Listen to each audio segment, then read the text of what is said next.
کیا سعودی عرب کا labour visa واقعی صرف 3 ماہ کا ہوتا ہے؟ کیا اس کا مطلب یہ ہے کہ نوکری بھی صرف 3 ماہ کی ہوتی ہے؟ اور کیا ویزا ایجنٹ اپنی مرضی سے 3 ماہ کا ویزا دیتے ہیں؟ ان تمام سوالوں کا واضح اور مکمل جواب یہ ہے کہ پاکستان سے جو سعودی لیبر یا ورک ویزا لگتا ہے وہ دراصل مستقل ملازمت کا ویزا نہیں بلکہ صرف انٹری ویزا ہوتا ہے۔ یعنی اس کا مقصد صرف یہ ہوتا ہے کہ آپ قانونی طور پر سعودی عرب میں داخل ہو سکیں۔ یہ ویزا عام طور پر 90 دن یعنی 3 ماہ کے لیے جاری کیا جاتا ہے اور یہی مدت سعودی قانون کے مطابق مقرر ہے۔ چاہے آپ ایجنٹ کے ذریعے جائیں یا خود کسی سعودی کمپنی سے ڈائریکٹ اپلائی کریں، پاکستان سے پاسپورٹ پر لگنے والا لیبر ویزا 90 دن کا ہی ہوتا ہے اور اس سے زیادہ مدت کا لیبر انٹری ویزا جاری نہیں کیا جاتا۔ اب اہم بات یہ ہے کہ اگر ویزا 3 ماہ کا ہے تو کیا نوکری بھی 3 ماہ کی ہوتی ہے؟ اس کا جواب ہے بالکل نہیں۔ اصل نوکری کی مدت ویزے سے نہیں بلکہ اقامہ اور امپلائمنٹ کانٹریکٹ سے جڑی ہوتی ہے۔ جب کوئی ورکر سعودی عرب پہنچتا ہے تو کمپنی کی قانونی ذمہ داری ہوتی ہے کہ وہ 90 دن کے اندر اس کا medical, finger prints, work permit, health insurance اور اقامہ مکمل کروائے۔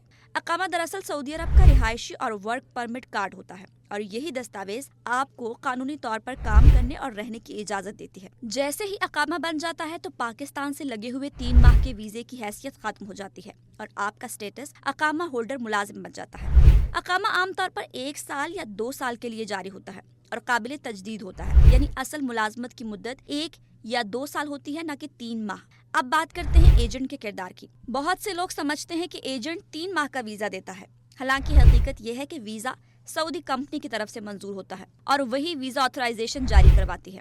ایجنٹ صرف کاغذات مکمل کروانے، میڈیکل، پولیس کلیئرنس اور ایمبیسی پروسیس میں مدد کرتا ہے۔ اگر آپ ڈائریکٹ کسی سعودی کمپنی سے کانٹریکٹ حاصل کر لیں تو آپ بغیر ایجنٹ کے بھی یہی 90 دن کا انٹری ویزا حاصل کریں گے، کیونکہ قانون ہی یہی ہے اور اس میں ایجنٹ کی مرضی شامل نہیں ہوتی۔ سعودی لیبر قانون کے مطابق کمپنی پر لازم ہے کہ وہ ورکر کا اقامہ اور ورک پرمٹ بنوائے، ہیلتھ انشورنس فراہم کرے، تنخواہ بینک کے ذریعے بروقت ادا کرے، روزانہ تقریباً 8 گھنٹے کام لے، ہفتہ وار چھٹی دے، سالانہ رخصت دے، محفوظ کام کا ماحول فراہم کرے اور کانٹریکٹ ختم ہونے پر ایگزٹ یا فائنل ایگزٹ کا انتظام کرے۔ بہت سی کمپنیوں میں رہائش اور ٹرانسپورٹ بھی کانٹریکٹ کا حصہ ہوتی ہے۔ اگر کمپنی 90 دن کے اندر اقامہ نہ بنوائے تو ورکر غیر قانونی شمار ہو سکتا ہے اور جرمانہ یا ڈیپورٹ ہونے کا خطرہ پیدا ہو سکتا ہے۔ اسی لیے سعودی پہنچنے کے بعد سب سے اہم چیز یہ ہے کہ آپ یہ یقینی بنائیں کہ آپ کا اقامہ بروقت بن رہا ہے۔ خلاصہ یہی ہے کہ 3 ماہ کا سعودی لیبر ویزا صرف انٹری کے لیے ہوتا ہے، جبکہ اصل کام اور قیام اقامہ کے ذریعے 1 یا 2 سال کے لیے طے ہوتا ہے۔